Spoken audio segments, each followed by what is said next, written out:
வணக்கம். கோயம்புத்தூர் செக்ஸாலஜி சென்டர்ல இருந்து டாக்டர் கோமதி பேசுறேன்.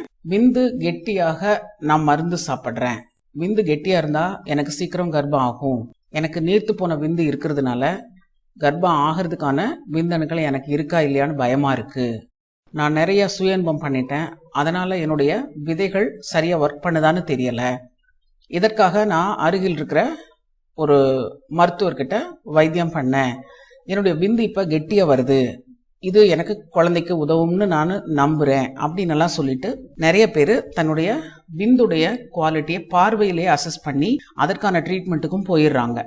இது எந்த அளவுக்கு கரெக்ட் அப்படிங்கறத பத்தி தான் இன்னைக்கு நம்ம பேச போறோம். இந்த படத்துல பாத்தீங்கன்னா இது ஒரு விந்தோட நார்மல் குவாலிட்டி.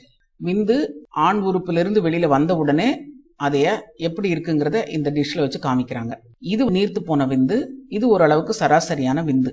இதை விட கெட்டியா ஜவ்வு மாதிரி அப்படின்னா கம் மாதிரி இருக்கிற விந்து ரொம்ப குறைவான அளவுல எடுக்கும் பொழுதே கொஞ்சமா வர்றது, அது வரும் பொழுது ரொம்ப சிரமத்தோட வர்றது, அந்த ஆண் உறுப்புல இருந்து அது பம்பாய் வர்ற மாதிரி இல்லாம ஒரு தடவை வந்துட்டு அதுக்கப்புறம் ஒரு சொட்டு 2 சொட்டு அந்த மாதிரி உறுப்பிலே ஒட்டி இருக்கிறது, இந்த மாதிரி வரதெல்லாம் கெட்டியான விந்துன்னு சொல்றோம். இது நார்மல் விந்து, இது நீர்த்து போன விந்து. இந்த ரெண்டுக்குமே டிஃபரன்ஸ் பாருங்க. இது நீர்த்து போன விந்து அப்படின்னா இதுல இந்த வெள்ளையான ஒரு பகுதி போர்ஷன் இல்ல, அதே மாதிரி அதனுடைய பசைத்தன்மையும் கம்மியா இருக்கும். ஆனா இதே கெட்டியான விந்துல பசைத்தன்மை அதிகமா இருக்கும். பொதுவா ஒரு கருத்து நிலவுது என்னன்னு கேட்டீங்கன்னா, நீண்ட நாள் உடலுறவு செய்யாமல் அந்த விந்து சேமிச்சு வச்சு செக்ஸ் பண்ணும் பொழுது குழந்தை சீக்கிரம் ஆகும் அப்படின்னு நம்புறது நிறைய பேருக்கு பழக்கம் இருக்கு. இதே ஒரு தவறான கருத்து. எப்படின்னு கேட்டீங்கன்னா, நீண்ட நாள் சேர்த்து வைக்கும் பொழுது செக்ஸ் செய்யாம அந்த விந்தை சேமிச்சு வச்சுக்கிட்டு ஒரு வாரம் கழிச்சு 10 நாள் கழிச்சு அந்த மாதிரி ஓவலேஷன் டைம்ல உடலுறவு செய்து கர்ப்பம் பண்ண நினைப்பது விந்து கெட்டிப்படுத்தும். இந்த கெட்டி ஆகிறத எப்படி லேபுகள்ல டெஸ்ட் பண்ணுவாங்க அப்படின்னு பாத்தீங்கன்னா, லிக்விஃபேக்ஷன் டைம் அப்படின்னு ஒரு ஃபேக்டர் அவங்க யூஸ் பண்றாங்க. சாதாரணமா ஆணுடைய உடம்புல இருந்து வெளியில வந்த உடனே அந்த விந்து கெட்டியா இருக்கும். கெட்டியான இது நார்மல், அதோடைய திடத்தன்மை. இந்த மாதிரி இருக்கிற விந்து 30 நிமிஷத்துல 20ல இருந்து 30 நிமிஷத்துக்குள்ள அது திரவ வடிவத்துக்கு வரணும்.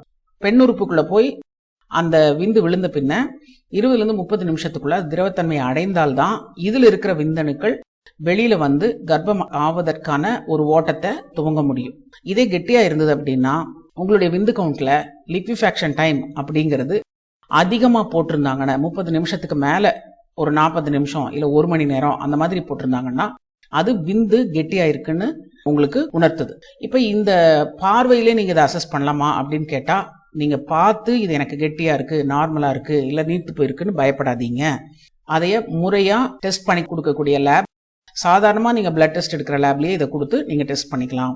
அதுல மார்பாலஜி அப்படிங்கிற ஒரு விஷயத்தையும் அவர்கள் டெஸ்ட் பண்ணி கொடுக்குறாங்களான்னு கேட்டுட்டு அந்த லேப்ல கொடுங்க. ஸோ இந்த ரிப்போர்ட்டை வச்சுட்டு நீங்க உங்களுடைய விந்துடைய குவாலிட்டியை அசஸ் பண்ணலாம். வரும் வீடியோஸ்ல உங்களுக்கு விந்து கவுண்ட் ரிப்போர்ட் சில சாம்பிள்ஸ் காமிச்சு அதை டிஸ்கஸ் பண்றேன். உங்களுடைய விந்தணுக்கள், இப்ப குழந்தையை எதிர்பார்த்து இருக்கிற தம்பதிகள் ஆண் தன்னுடைய விந்து கவுண்ட் எடுக்காம என்னுடைய விந்து நல்லா இருக்கா அப்படின்னு எந்த டாக்டர்கிட்டையும் போய் நீங்க கேட்க வேண்டிய அவசியம் கிடையாது.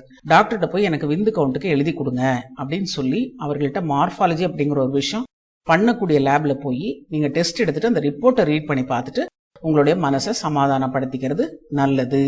கெட்டியாகிறதுக்குன்னு மருந்து அவசியம் இல்லை அப்படிங்கிறது சயின்டிபிக்கா நான் சொல்ற கருத்து. Okay, wish you all the best.